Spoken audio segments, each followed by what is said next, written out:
அண்மை செய்தி. அனுமதியின்றி கட்டப்பட்ட 134 இறால் பண்ணைகளை மூட நடவடிக்கை எடுக்க தமிழக அரசுக்கு உயர்நீதிமன்றம் உத்தரவு பிறப்பித்துள்ளது. தற்போதைய செய்தியாக பார்த்துக் கொண்டிருக்கிறோம். இது தொடர்பான விரிவான விவரங்களை செய்தியாளர் கிருஷ்ணா வழங்க கேட்கலாம்.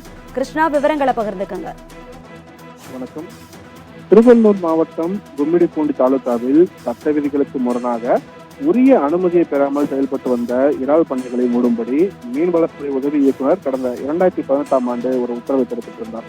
இந்த உத்தரவை எதிர்த்து இறால் பண்ணைகளின் உரிமையாளர்கள் தாக்கல் செய்த வழக்குகளை நீதிபதி எஸ்.எம். சுப்பிரமணியன் விசாரித்தார்.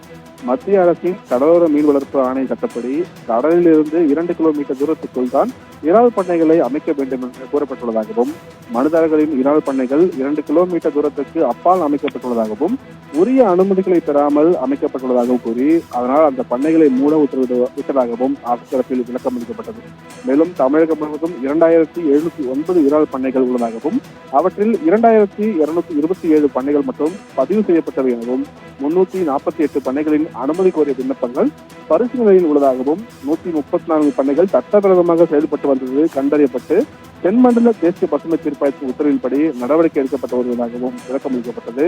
இதையடுத்து அனுமதியின்றி செயல்பட்ட மனுதாரர்களின் இறால் பண்ணைகளை மூடும்படி பிறப்பித்த உத்தரவை ரத்து செய்ய கோரிய வழக்குகளை தள்ளுபடி செய்த நீதிபதி சட்டவிரோதமாக செயல்பட்டு வரும் இறால் பண்ணைகளை மூடுவதற்கு உடனடியாக நடவடிக்கை எடுக்க வேண்டும் என்றும் நீதிபதி உத்தரவிட்டிருக்கிறார்.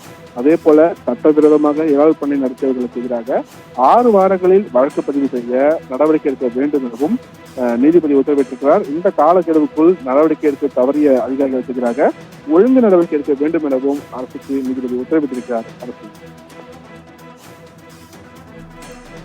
கிருஷ்ணா, உங்களுடைய விவரங்களுக்கு நன்றி.